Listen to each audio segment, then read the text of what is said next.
Hi people, welcome back to my channel. In today's video, I'm going to show you how to see blocked numbers on an Android device. This method works on most Android phones and is very easy to follow, even if you're a beginner.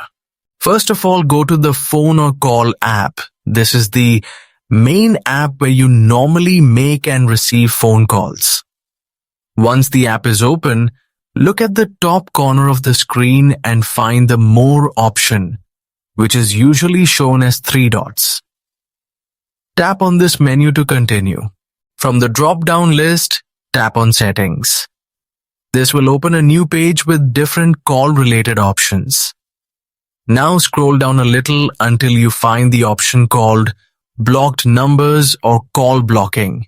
The name may vary slightly depending on your device brand. Tap on it to open. Here, you will see a complete list of all the phone numbers that you have blocked on your Android device. You can review the numbers, unblock any contact if you want, or manage your blocked list easily from this screen. If you found this guide helpful, please don't forget to like, share, and subscribe to my channel for more simple and useful tech.